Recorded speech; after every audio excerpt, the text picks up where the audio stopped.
¿Qué tal? ¿Cómo andan? Me falta el pasador, así que ahora está. Gracias.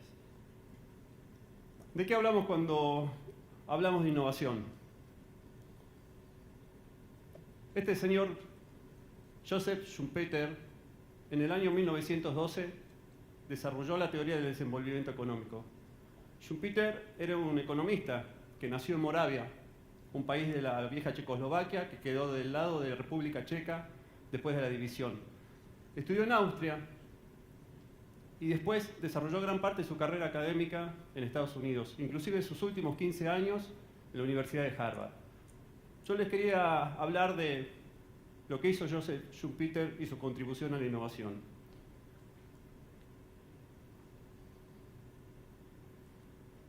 Él arrancó explicando un sistema que llamaba el sistema de corriente circular.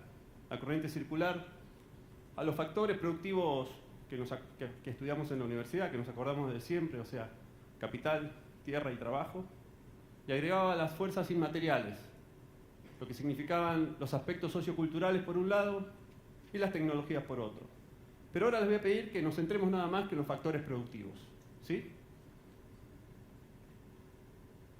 La corriente circular lo que explicaba era que los factores productivos generaban productos, esos productos se vendían, esas ventas generaban ingresos, y esos ingresos volvían a la empresa para retribuir cada uno de esos factores de producción, ¿sí?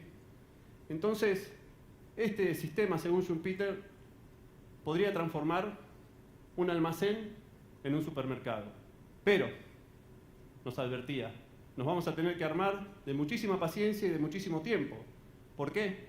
Porque el único factor que generaba crecimiento en este tipo de sistemas era el crecimiento de la población. O sea que nos teníamos que sentar a esperar que la población creciera. Imagínense ustedes que está Schumpeter en un momento dando una conferencia.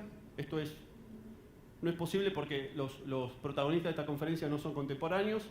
Y de repente en el fondo de la sala, Rita Brown le levanta la mano y dice: Joseph, te quiero hacer una consulta. Sí, ¿tu nombre? Rita Brown, soy novelista, pero no sé nada de economía. Lo que vos decís entonces es que los factores de producción generan ingresos, esos ingresos cierran el círculo retribuyendo los factores de producción. Me hace acordar muchísimo a una frase muy famosa de mi libro La muerte súbita, que dice: locura es hacer lo mismo una y otra vez esperando obtener resultados diferentes. Es muy bueno, le dice Schumpeter a Rita, es un muy buen ejemplo, porque básicamente los factores de producción tienen cambios graduales. Por eso se los llama los factores de crecimiento económico. Pero, le dice, hay dos cosas que pueden romper este equilibrio. Uno son los aspectos socioculturales y otro las tecnologías. El tema de los aspectos socioculturales tiene que ver con revoluciones, guerras, cambios drásticos en los consumos. Por lo tanto, son bastante difíciles de gestionar. A no ser que haya alguna economía, ¿no?, que desarrolla o que tiene como estrategia de desarrollo alguno de estos eventos. No sé si ustedes conocen a alguien que te vende una cajita feliz, un combo, que incluye armas, invasión, destrucción y reconstrucción. ¿Conocen alguna economía de este tipo? Entonces, por lo tanto, lo que dice Schumpeter es, si los factores de producción generan cambios muy graduales y por otro lado, los aspectos socioculturales son muy difíciles de gestionar, por descarte nos queda que el factor central del desenvolvimiento económico es la tecnología.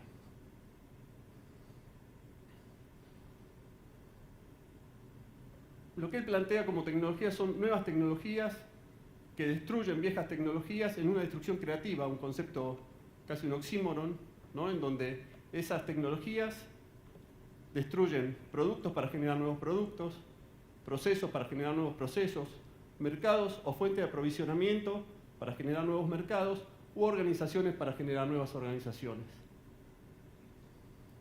Casi a esta altura, Schumpeter se había transformado en un barra brava del determinismo tecnológico. Pero cuando preparaba esta charla, me preguntaba qué es tecnología.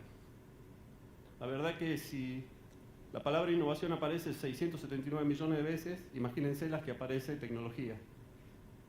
Pero hay una definición que, por lo contundente y por lo simple, me parece que es la adecuada para este momento. Tecnología es cualquier herramienta o técnica, cualquier equipo físico o método mediante el cual la capacidad humana se extiende. ¡Oh, qué definición, eh! Esta definición es de Luis Togniarsky, un doctorado en psicología organizacional de la Universidad de Stanford. Entonces, si es cualquier equipo, herramienta, metodología o técnica que extiende la capacidad humana, podemos hablar que la robótica es una técnica, que la realidad virtual, el reconocimiento facial, la nanotecnología, el machine learning son tecnologías, sí, exacto, porque extienden la capacidad humana. Pero también lo son el estudio de casos, el design thinking o pensamiento de diseño, el diseño centrado en humanos, también son tecnologías porque también extienden las capacidades humanas.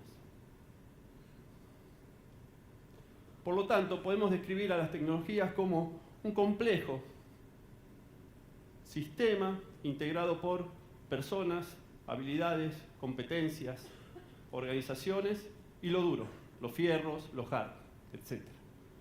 Ya habiendo llegado a este punto de la definición de tecnología, creo que estamos en condiciones de poder hacer una primera aproximación a lo que es innovación.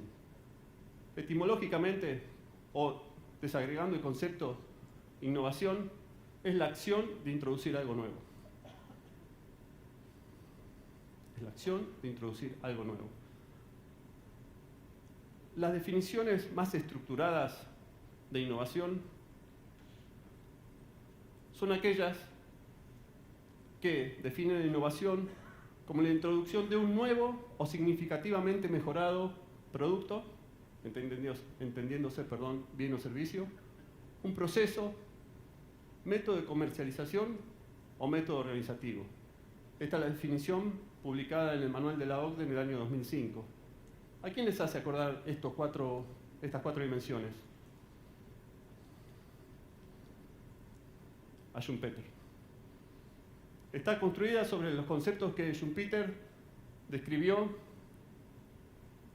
en lo que fue la teoría del desenvolvimiento económico. La destrucción creativa sobre un nuevo bien, un producto, un nuevo método de producción, un proceso, un nuevo mercado o una nueva organización. Pero hay otro tipo de definiciones. Podemos definir a la innovación como la generación de valor a partir del cual uno desarrolla soluciones para resolver problemas o desafíos que afectan a procesos, productos, mercados, organizaciones. O también podemos definir a la innovación como el proceso en el cual, a partir de una idea, de un invento o de la detección de una demanda, desarrollamos algo como ser un producto, una técnica o un servicio útil y aceptado comercialmente. Otra definición, un poco más global, es la creación de nuevo valor, accesible a la humanidad, sostenible en el tiempo y cuyo factor negativo sea inferior al valor que agrega. O algo más simplificado como que es encontrar dentro y fuera de las organizaciones métodos y herramientas que agreguen valor dentro y fuera de las organizaciones. Como verán, hay dos conceptos muy fuertes en esto. Uno es la creación de valor y otro es la disponibilidad. De esto se trata la innovación. Si crea valor y no está disponible, es un invento. Y si está disponible y no crea valor, es una excentricidad. Por eso, como verán, no tiene tanto que ver con la novedad, con ser el único, con ser el primero, sino tiene que ver con la creación de valor y con un valor disponible para todos. Por lo tanto, la innovación no es ninguna novedad. La novedad es lo que genera la innovación.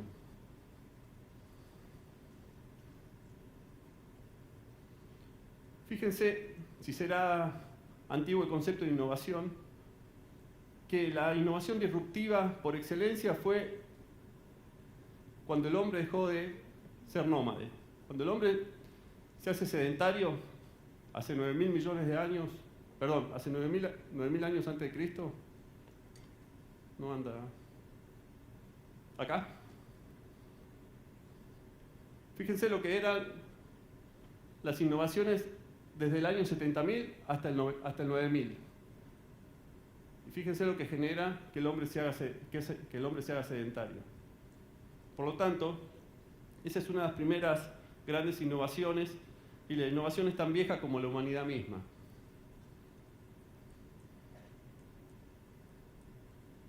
Miremos para donde miremos, hacia la historia, está lleno de innovación. Y es la misma innovación la que generó la evolución del humano. Pero cuando yo creía que ya podíamos empezar a avanzar con esta charla, aparece Fariborz Damanpour, un iraní, ingeniero químico, que nos llama la atención y dice: buenísimo Schumpeter, buenísimo Toniaski, todos los aportes que hiciste, pero pido la palabra. No nos olvidemos de las innovaciones organizacionales, porque son las innovaciones organizacionales las que permiten que se incorporen las innovaciones tecnológicas. Sin las innovaciones organizacionales muchas veces no son factibles la incorporación de innovaciones tecnológicas.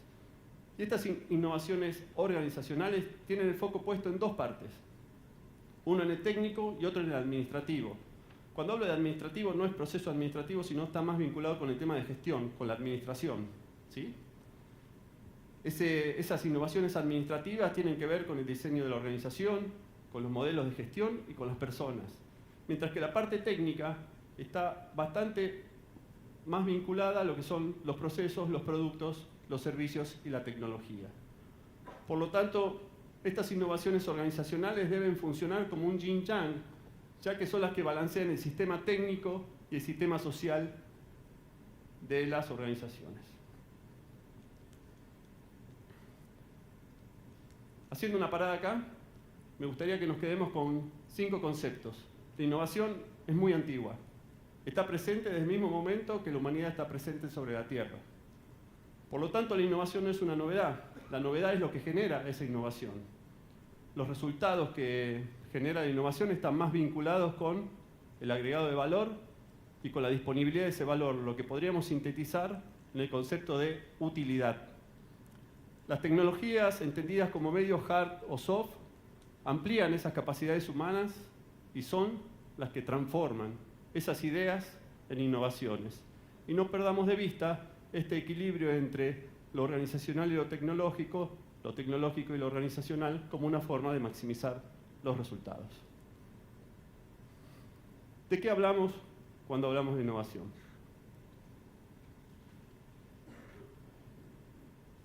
¿Bien hasta acá? Elegí empezar con esta aridez para esta hora, con esta aridez teórica, básicamente porque creo que estamos dentro de una gran nube de innovación y que está bueno empezar a disipar un poco esta bruma y empezar a entender conceptualmente de qué hablamos cuando hablamos de innovación.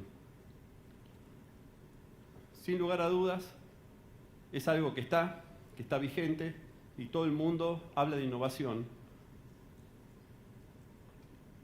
Y trabajar sobre este tema nos va a permitir, si todo es innovación y nada es innovación, es traer un poco de claridad sobre este tema. Ahora, ¿por qué creemos que está tan vigente el término de innovación? ¿Porque es moda? ¿Porque paga? Como veíamos en el video.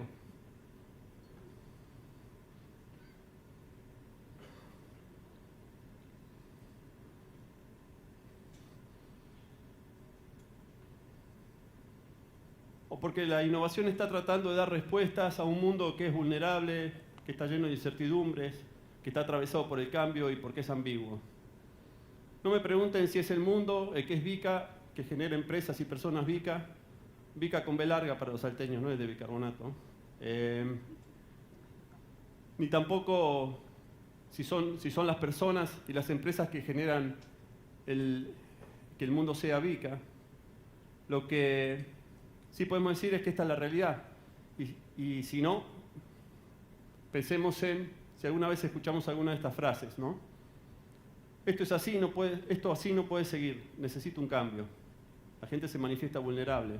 No entiendo qué está pasando. Esperábamos esto y pasó aquello. hay incertidumbre. Sí, está bien, pero ya no quiero esto, ahora necesito aquello. Hay necesidad de cambio. Y me gustaría ganar mucho y arriesgar poco. Ambigüedad. ¿La escucharon en alguna gira, en alguna reunión CREA? La innovación lo que busca es dar respuesta a este estado del mundo hoy en día. Y dentro del mundo incluir estas personas, estas organizaciones. Entonces, por otro lado tenemos que ustedes forman parte de una organización dentro de este contexto que puso como visión al 2025 ser referentes en innovación. Pero también después de ese proceso de armado de pensamiento estratégico y de plan estratégico, dijo que los asesores son el motor para transitar ese camino hacia esa visión 2025. Muchachos, se los digo yo, lo dicen ustedes, bienvenidos. Han sido llamados a gestionar la innovación de sus grupos, de las empresas de sus grupos y de las personas de las empresas de sus grupos. Un aplauso. ¡Vamos, vamos!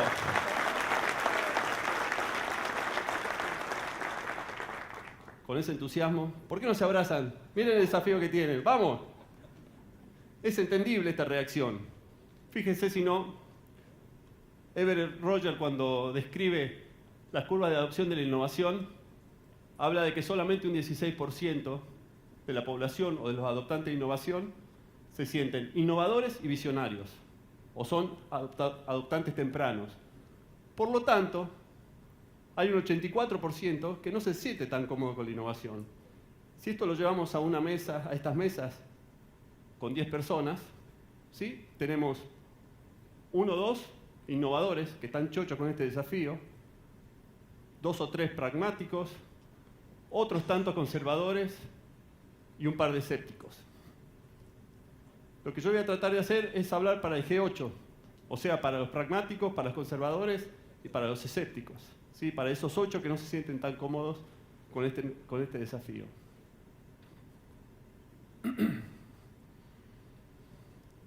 Mi propuesta es la innovación transversal. Es una metacompetencia, ¿sí? Que básicamente lo que hace nos atraviesa y que atraviesa todo lo que hacemos. Básicamente es una metacompetencia porque está formado por otras competencias, por la intencionalidad, la resonancia, la flexibilidad y la dialéctica. Vamos a empezar a desarrollar cada una de estas. La intencionalidad es hacer que las cosas sucedan, ni más ni menos que esto. Y parte de una verdad de perogrullo, ¿no? Que para estar bien con los demás es necesario estar bien con uno mismo. Entonces, ese estar bien con uno mismo depende de 3 factores: de la autonomía, de la fluidez y del propósito. La autonomía, ¿qué significa la autonomía? La autonomía está vinculada con la libertad. Es el poder de decisión y el poder de acción que yo tengo. Por lo tanto, tenemos una autonomía estructural y por otro lado tenemos una autonomía operativa. La autonomía estructural es decir, es estratégica y da la respuesta o responde: yo trabajo de esto porque tengo ganas de trabajar de esto. ¿Se podrían parar los que trabajan de asesores porque tienen ganas de trabajar de asesores? Vamos.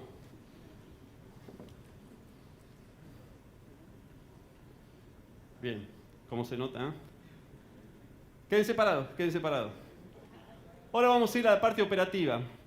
La libertad operativa, ¿sí? O la autonomía operativa tiene que ver con la posibilidad que tengo yo de ponerle impronta a lo que hago en mi rol de asesor. Entonces, aquellos que tienen mucha posibilidad de poner su impronta, les voy a pedir que se suban arriba de la silla.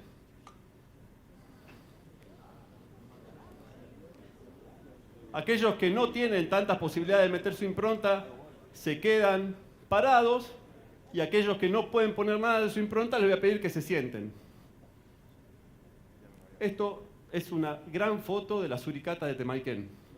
Uno arriba, otro abajo, la verdad. Bueno, gracias, se pueden bajar.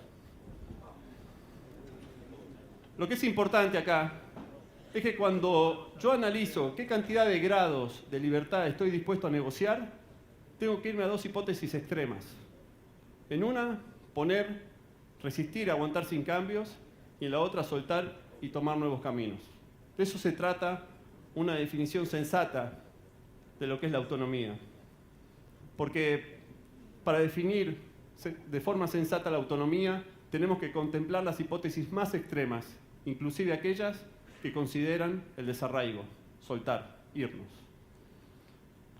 Pasemos a la fluidez. La fluidez en realidad es un estado que tiene que ver más que nada con el dominio, con la maestría, con la capacidad que tenemos nosotros, con ese punto en donde se alinean mis capacidades máximas con los desafíos máximos. Fíjense en este gráfico. Fíjense en este gráfico. Si yo tuviera bajas habilidades para encarar los desafíos, ¿sí?, que están sobre este eje, el nivel de los desafíos, ¿qué me pasaría? Apatía, preocupación y me generaría una ansiedad. Entonces, en el punto donde se alinean el nivel de desafíos y el nivel de competencia para resolverlos, ahí es donde yo me siento fluir. Es cuando hay veces que nos sale algo y nos transformamos en Rafa Nadal, ¿no?, y decimos, ¡vamos!, ¿no? O cuando me levanto, pego sobre mi palma y digo, pude.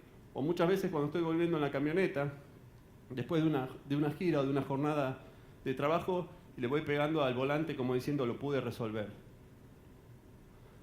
¿Esto qué genera? Esto genera que uno quiera avanzar, que uno quiera ir por más, que uno busque evolucionar, acumular más conocimiento, que uno busque ser excelente. Les voy a contar una historia. ¿Alguno vio Casas de Fuego? ¿Sí? Bueno. Casas de Fuego es una película que se filmó en Jujuy, que trataba sobre la historia de Salvador Massa.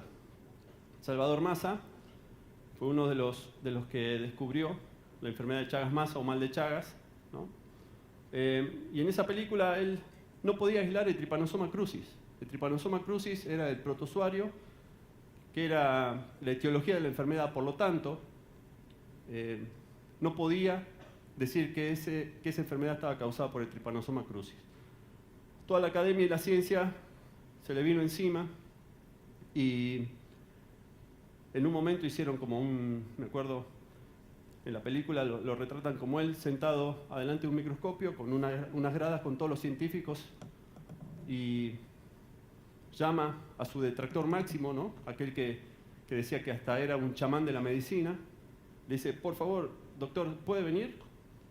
Y lo hace sentar al médico, lo pone en el microscopio, mira, se queda un ratito mirando y dice, no, es verdad, usted está bastardeando la ciencia, acá no hay nada, acá no está el parásito, por lo tanto, no podemos decir que la enfermedad es causa de este parásito. Entonces, él deja que se levante, se vuelve a sentar en el microscopio, Massa lo ajusta al microscopio y dice, doctor, ¿puede venir de nuevo? Se sienta el médico y dice, uy, ¿y esto? Dice, ¿cómo si yo revisé todos los campos y no estaba el parásito? No, esto es básicamente la técnica isquioglútea de la investigación. Técnica isquioglútea de la investigación. Sí, horas de culo en el banco y de ojo en el microscopio, le responde.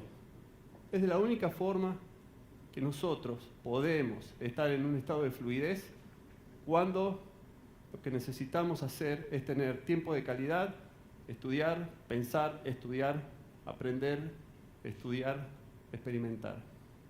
El estudio es central. Es esta técnica isquioglútea para llegar a ese punto de fluidez. Es como cuando ustedes por ahí a la noche se van a acostar un poco defraudados porque no fluyó lo que tenía que fluir. Y a la mañana siguiente se levantan y con el primer mate, ¿qué pasa? Se alinean las neuronas, viene el flash, el insight y resuelven lo que no podían resolver. Entonces, de golpe porrazo, esto me lo contaron, no es que yo lo haya hecho, uno se transforma en un matetariano, una versión vegetariana del mate, ¿no? Porque como fue con el primer mate que vino este insight, empieza a pedir ensaladas de mate con parmesano, o toma yogur con yerba, o empieza a condimentar la carne, pero no es así. La única forma no es el mate que genera ese insight. Es horas y horas y horas de dedicarle a esto. Solamente así es como llegamos a un estado pleno de fluidez. Y como diría Pasteur, la inspiración solo viene a mentes preparadas. Vamos por la tercera competencia de lo que sería la intencionalidad, que es el propósito. El propósito no es más ni menos que tener una razón para vivir, o varias razones para vivir.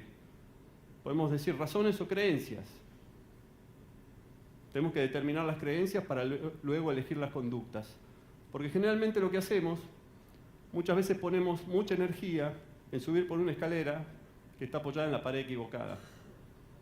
Y este concepto es el que refleja Simon Sinek en su Círculo Dorado, en el cual nos desafía a cambiar la forma de ver las cosas de la tradición de sabemos lo que hacemos, a veces y otras no tanto sabemos cómo hacerlo, pero muy pocas veces sabemos por qué hacemos lo que hacemos, ¿no? Lo que nos propone este Círculo Dorado es ir de la inspiración, del instinto, de las emociones, y antes que nada preguntarnos por qué hacemos lo que hacemos.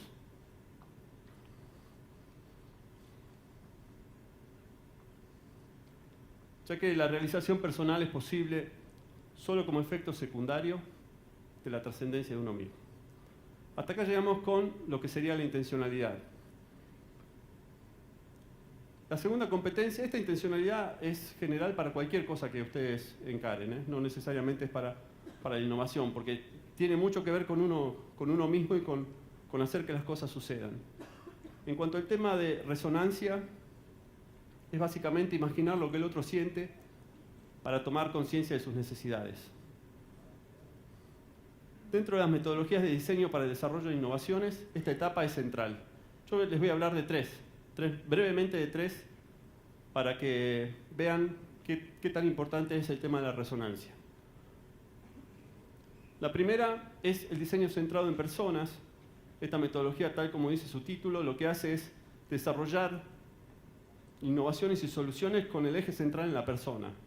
Está muy utilizado para aquellos bolsones de falta de infraestructura, como ser falta de agua, como ser falta de caminos, etc., ¿no? Y fíjense cuál es la primera etapa. ¿Se lee? Escuchar. Escuchar, escuchar y escuchar. Escuchar anécdotas, escuchar historias, escuchar vivencias, charlar con la gente. Porque recién ahí, cuando uno escucha, es donde tiene la deseabilidad. Después de la deseabilidad, es recién a donde viene la viabilidad y la factibilidad. Pero no se puede avanzar en esta metodología sin atravesar y tener perfectamente definida la etapa de escucha. Por otro lado, la biomimética. La biomimética es el diseño inspirado en la biología. Los que escriben sobre biomimética dicen que tenemos un montón para aprender de la biología, ya que hace más de 3.8 billones de años que hay seres vivos en la Tierra. Entonces, en toda esa evolución hay un montón de cosas que podemos capturar nosotros para desarrollar innovaciones. Entre otras cosas, cómo estudiar las ballenas de una ballena para hacer filtros de agua, o cómo estudiar las feromonas de las hormigas para mejorar la comunicación interna en las organizaciones, o cómo mejorar el trabajo en equipo a través del estudio de los pelícanos americanos cuando se agrupan para rodear los cardúmenes y hacer más eficiente cada uno de los bocados. De eso se trata la biomimética. Y fíjense que la primera etapa es contextualizar, identificar una función.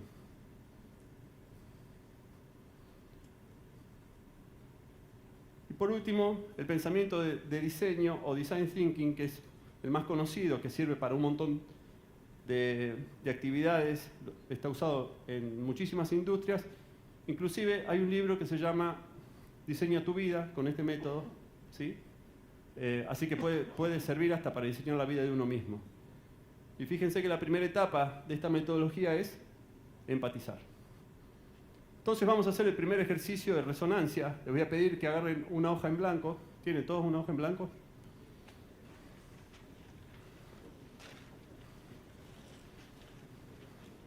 Que la doblen al medio. Y que en una mitad escriban esta matriz, ¿sí? O este eje, perdón, estos ejes. expectativas altas, expectativas bajas, compromiso bajo y compromiso alto. Les tendría que quedar casi igual a esta diapo. Y ahora viene lo otro. Vamos a hacer estas 3 columnas en ID para hacer la identificación de los miembros CREAS de sus grupos. ¿Sí? Pónganle lo que quieran, pónganle números, iniciales, apodos, lo que quieran. Los coordinadores pueden hacer esto con los asesores de su mesa también, como ejercicio. Comp es compromiso y expe es expectativas. Lo que les voy a pedir es que rápidamente, como un ejercicio, valoricen a cada uno de los miembros en cuanto a su compromiso y sus expectativas. Así vamos a tener los que tienen compromiso alto y expectativas altas, son los bala de plata. Esos son los ideales para tener adentro del grupo.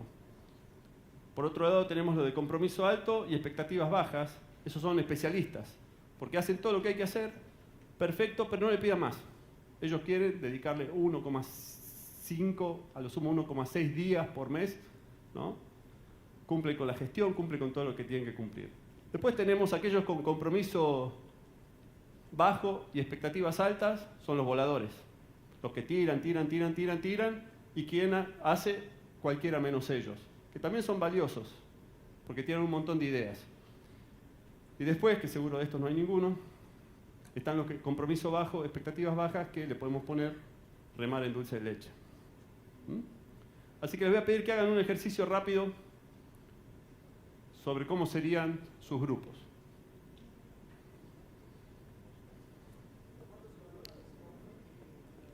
Más o menos.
Bueno, le voy a pedir que levante la mano aquel que tiene la mayor cantidad de miembros CREA con compromiso alto y expectativas altas.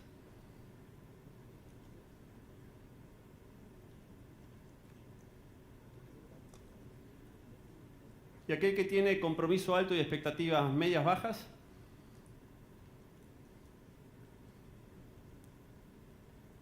¿Aquel que tiene compromiso bajo y expectativas altas?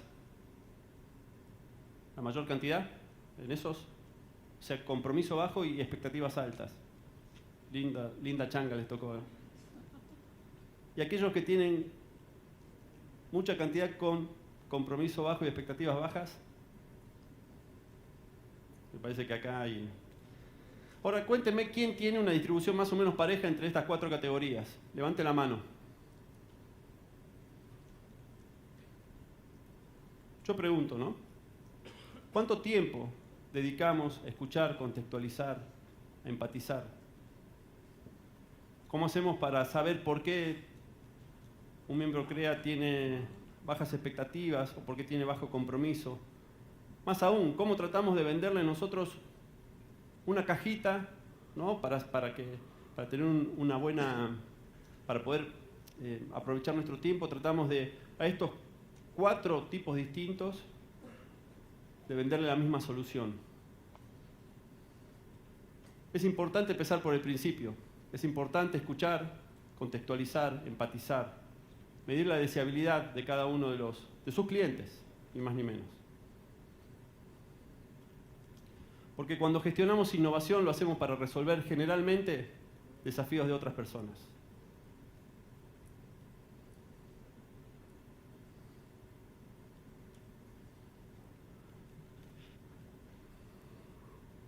Ahora les voy a contar, yo soy un fanático de las charlas TED.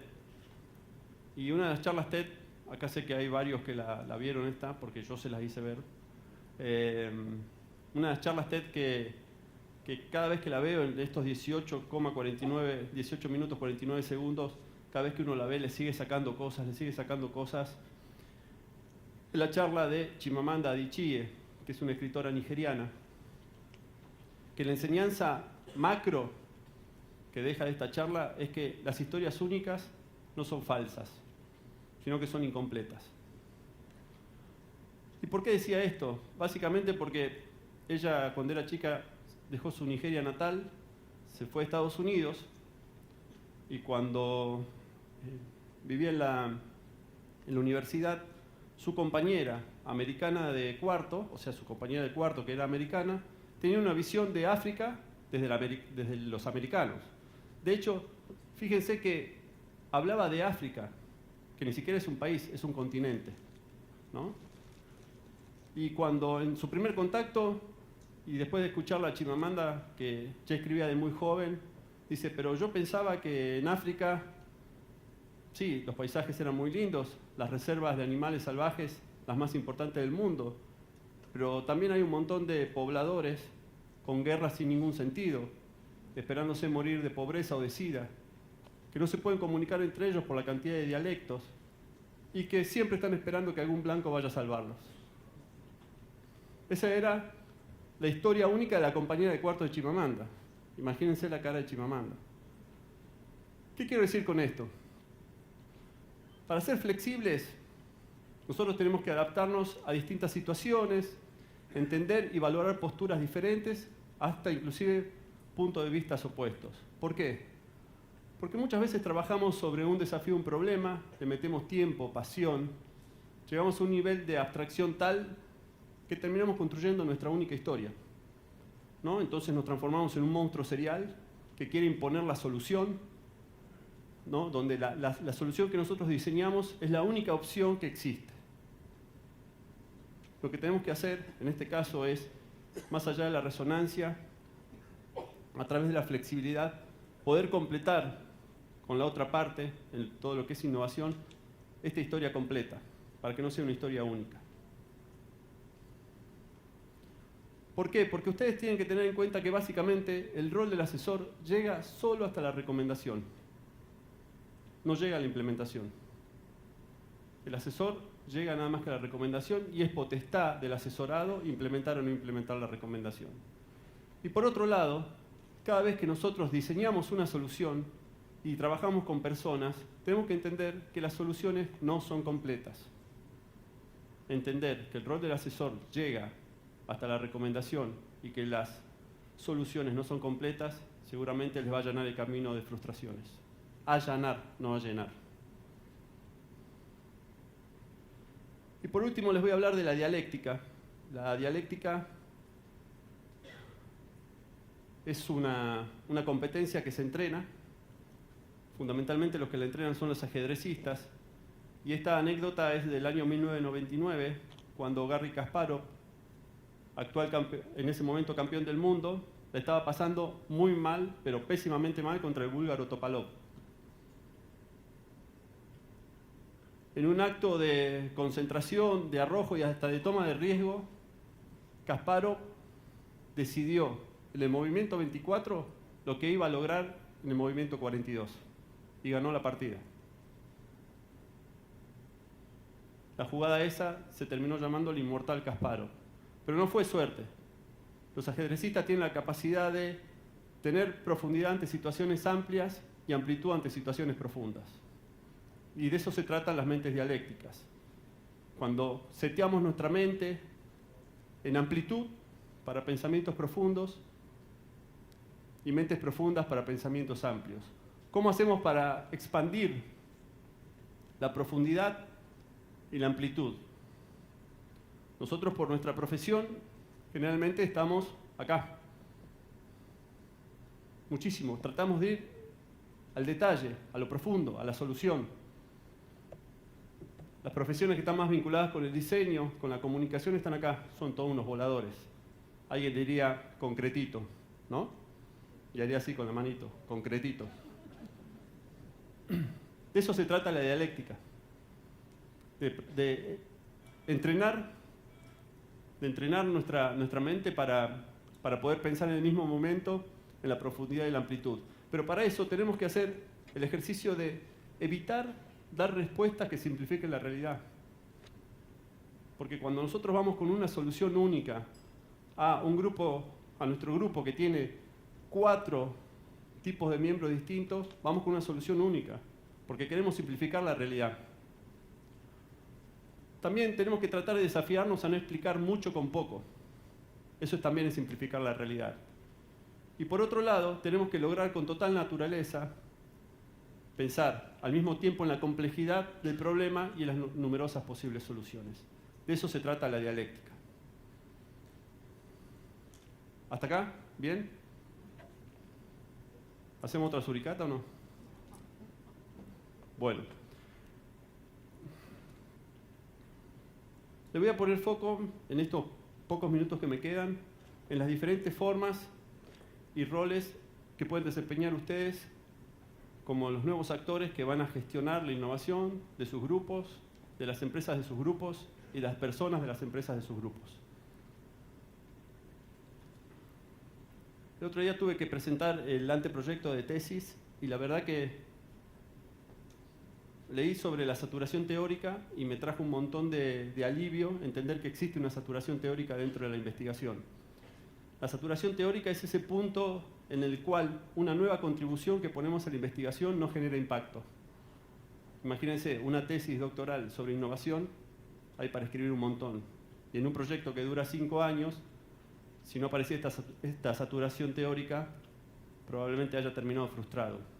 Entonces, teniendo en cuenta este concepto de saturación teórica, también, no fue con un mate, no me acuerdo qué estaba comiendo en ese momento, se me juntaron 2 neuronas y dije, estaría bueno hablar del punto de saturación de inteligencia. ¿Cuál es el punto de saturación de inteligencia? Lo definí como el punto donde nos quedamos sin inteligencia. Esto es, sin la capacidad para comprender y resolver problemas, o algunos problemas. ¿Sí? ¿Y qué puede pasar ante la resolución de un problema o desafío? Lo ideal sería que ese problema caiga en el área donde yo soy especialista. Entonces, me transformo en un Homo capus specialiticus, ¿no? Que lo puedo resolver. Pero por otro lado, puede pasar que no lo pueda resolver porque cae en un área donde yo no soy especialista. Y ahí hay 2 caminos. Que me considere un Homo nabus, porque no lo puedo resolver. O por otro lado, que me considere un Homo sapiens. Porque créanme, que ser humano no puede resolver todo. Es humano eso. Entonces, el Homo sapiens va por un lado, el Homo nabus, ¿qué hace? No solamente se siente nabus, sino que redobla la apuesta. Fuerza su punto de saturación de inteligencia, trata de transformarse en especialista, se transforma en un Homo solitarius tossudus, ¿no? Y cuando se hace especialista, va a resolver el problema y el problema es otro.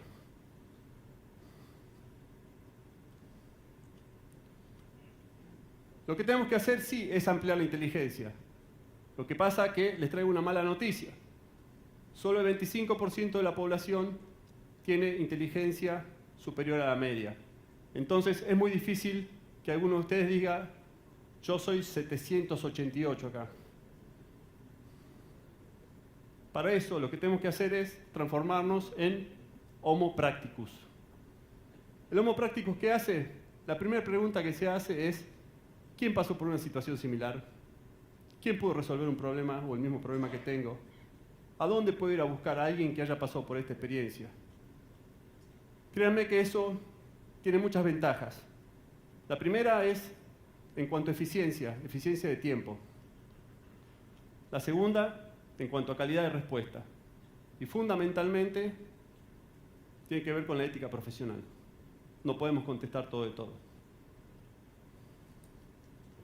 Esto es lo que hace el Homo Practicus. Entonces, acuérdense que habíamos dicho que una de las primeras innovaciones, allá 9.000, 8.000 años antes de Cristo, había sido justo que el hombre había dejado de ser nómade. Y ahora, la gran mayoría de las innovaciones ocurren, ¿por qué? Porque el hombre volvió a ser nómade. Pero esa transhumancia es virtual, es digital. Y estar conectado nos permite construir inteligencias relacionales. Básicamente, inteligencia conectiva e inteligencia colectiva. Ojo, NL. Son bastante distintas. Yo voy a hacer mucho foco en la conectiva, porque tiene que ver con el individuo. Seguramente mañana, cuando hablen de trabajo en equipo y de proyectos, van a trabajar sobre la colectiva. Voy a hacer una breve mención nada más a lo colectivo.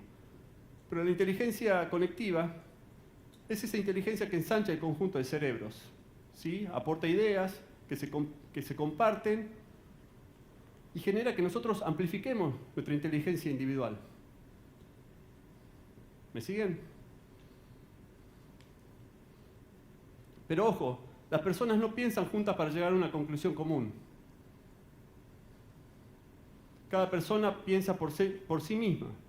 Y el aporte de valor está básicamente en la conexión y en la combinación de ideas. Cada persona conserva la identidad de su idea y tiene la potestad de elegir la respuesta.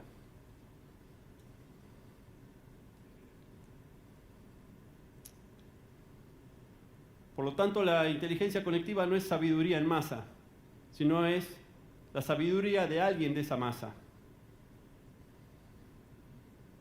Y no se trata de que la red se hace más inteligente, sino que cada vez es más inteligente la gente que está dentro de esa red. Esto es la inteligencia conectiva. Es la conectividad puesta al servicio de las personas. ¿Sí? Entonces, como concepto, no es que trabajamos todos sobre un punto en común, sino cada uno se va abasteciendo de las ideas que le van llegando, sea con el elemento que sea, con WhatsApp, con los foros, con Facebook, con cualquier cosa, va juntando ideas, pero va construyendo su mejora a través de las ideas que le van llegando. No hay una creación colectiva ni una co-creación en este caso. La plataforma para gestionar la inteligencia conectiva son las redes líquidas. Y las redes líquidas son sujetas de gestión. Se puede gestionar intencionalmente. Esto nos va a permitir ampliar el ancho de banda, o mejor dicho, el ancho de inteligencia. Ahora, ¿qué son las redes líquidas? Christopher Langton, un tecnólogo americano que fue uno de los primeros en trabajar sobre la vida artificial, dice que las redes líquidas son como el límite del caos, esa zona que separa la anarquía del orden. ¿Y quién representa la anarquía y quién representa el orden? Lo gaseoso tiene que ver con lo anárquico. Las partículas no tienen prácticamente capacidades de atracción, no tiene cuerpo el gas. Por otro lado, lo sólido es la fiel imagen del orden. Hay tanta atracción en las partículas de lo sólido que es muy difícil cualquier cambio. Entonces él define como que lo líquido es el equilibrio. Puntualmente, ¿por qué? Porque las partículas tienen casi la misma capacidad de atraerse o repelerse. El líquido es tan flexible que adopta la forma de los recipientes. En este tema de redes, cada uno de estos recipientes podría ser entendido como un tema, una consulta, una idea, etc. Y la vinculación de esta red líquida es breve e intensa. O sea, dos partículas o dos personas dentro de una red líquida se conectan, hacen una consulta y automáticamente se separan. Pero no es que se rompe el vínculo, baja la intensidad de la conexión. Estas redes establecen nodos de conexión para solucionar un problema, crear una idea o simplemente unir intereses afines. Ahora, ¿cuáles son los pasos para que nosotros podamos diseñar una red líquida? el primer punto es definir cuál es el tema de interés. ¿En qué quiero ampliar mi inteligencia? Seguramente debería ser un tema relevante, ¿no? A partir de la definición de ese tema, debería ir a buscar los informantes claves. Si ustedes se acuerdan, ¿a cuántas personas de distancia estábamos en el video? A 4. Si ustedes ponen cualquier nombre, porque hice el ejercicio, en LinkedIn y están bastante conectados, van a estar que están a 3 personas de cualquier persona del mundo. Entonces, defino quién es ese informante clave, que puede ser a través de charlas que tenga con gente que está en el tema y que me recomiende. Yo tengo que aspirar al top. A mí puntualmente lo que me pasó es, yo tenía ganas de escribir un libro y me contacté con Eduardo Sacheri. Me presenté. Eduardo Sacheri es el que escribió el guión del Secreto de tus ojos, y que escribe bastantes cuentos. Y me contestó. Y me recomendó una profesora de narración para que yo pudiese escribir el libro. O sea, hay que detectar la persona adecuada e ir atrás de esa persona. Pero para ir atrás de esa persona, en la aproximación, tenemos que tener algo como para que nos respondan, por lo menos, ¿no? Entonces, ya podemos ir con alguna idea, o hablando de algo que le pasó a esa persona, como para generar un vínculo. Y después que generamos ese vínculo, es fundamental mantenerlo, compartir avances. Muchas veces en este tema de redes líquidas, una persona me recomienda a otra, y está buenísimo que si yo avanzo con esa tercera persona, le vaya contando a las 2 anteriores cómo fui avanzando gracias a los contactos que me hicieron ellos. Es fundamental estar presente y alerta, participando en las redes. Porque si yo pido y no doy nunca, va a llegar un momento en que voy a pedir y no me van a dar. Es el concepto de toma y daca.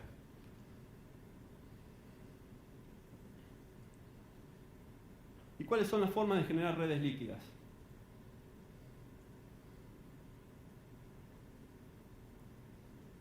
Es lo que yo llamo el tiempo PPOA. Es el tiempo pulmón para otras actividades. Es un tiempo que no se remunera, al contrario, nos cuesta, pero es el tiempo que más nos permite capitalizarnos. Es formar parte de la organización de un evento como esto, de un congreso nacional. Es formar parte de una actividad como el Mundo de las Ideas. Es todos los meses reunirse con un grupo de intercambio personal o GRIP e intercambiar cómo está cada uno, transformarse en caso y trabajar con metodología CREA y contar cuáles son los proyectos. Es incursionar en la educación, en el arte, en la ciencia. De eso se trata la liquidez. Cada uno definirá qué cantidad de tiempo le dedica a esto, pero es un tiempo estructural, es un tiempo de calidad. Es un tiempo que se capitaliza y se paga con creces, pero con recontra creces. Hay que ponerlo en la agenda. Por lo tanto, tenemos que flexibilizar nuestras agendas para que esto nos entre. Básicamente lo que ocurre cuando nosotros hacemos un contacto con una persona y lo ponemos dentro de nuestra red, no solamente entramos en contacto con esa persona, sino nos apoderamos de toda su red. O sea, nos estamos apoderando para empoderarnos. Brevemente, lo que es inteligencia colectiva, a diferencia de lo que hablábamos de la colectiva, el producto es colectivo. Trabajamos todos sobre un proyecto, ¿sí? En donde lo conectivo es cómo nos vinculamos, pero hay un producto en común. En la conectiva con N, no. Yo me sirvo de un montón de ideas y construyo mi propia idea. En lo colectivo, sí. O sea, lo que hace la inteligencia colectiva es articular lógicas, ¿no? Fundamentalmente de impacto social. Se me ocurre, para mí uno de los casos de inteligencia colectiva que se produce en el movimiento son las encuestas SEA o la red de ensayos o Wikipedia o el derrocamiento de Mubarak en la primavera árabe. De punta a punta, elijan lo que quieran. Ahí había un proyecto común y todos contribuían a ese proyecto. ¿Sí? Entonces la L por la N tiene bastantes diferencias y seguramente cuando mañana ustedes trabajen con el tema de trabajo en equipo. Esta es la inteligencia ideal, la colectiva, para trabajar en equipo. Bueno, terminando. ¿Cuáles son los roles que ustedes deberían o podrían llevar a cabo para ser los facilitadores de la innovación adentro de sus grupos? Vamos a ir a lo poético, lo convocamos a Mario Benedetti. Y Mario Benedetti dice: obedecer a ciegas deja ciego. Crecemos solamente en la osadía. Solo cuando transgredo alguna orden, el futuro se vuelve respirable. Es una definición poética de hacker. Ese es el rol que tenemos que cumplir. Ahora, ¿qué es un hacker? Ojo, hacker no es cracker, ¿no? El cracker es el malicioso. Hacker. Un hacker es aquel capaz de adentrarse en la lógica de los sistemas, descubrir debilidades y desafiar el modo en que estos funcionan. Ahora, ¿en qué sistemas nos vamos a adentrar nosotros? En los grupos, en las empresas de los grupos y en las personas de las empresas de los grupos. Ese es el rol fundamental. Porque un hacker pone pasión, placer, obsesión, se adentra en la lógica del sistema, lo moviliza a desarrollar innovaciones. Pero también un hacker lo que hace es mostrar que los sistemas son vulnerables. Porque es justamente en la vulnerabilidad donde las personas y las empresas deciden innovar. Tener pensamiento crítico, cuestionar los modos establecidos de hacer las cosas. Eso es hackear. Ese es el rol fundamental. Así va a ser su contribución a la innovación dentro de sus grupos, dentro de las empresas de sus grupos, dentro de las personas, o dentro de las mesas, o dentro de las comisiones. El objetivo de hacker es generar ámbitos de mayor resonancia, flexibilidad y dialéctica en sus grupos, las empresas de sus grupos y las personas de las empresas de sus grupos. Hay un montón de formas de hackear. Montón.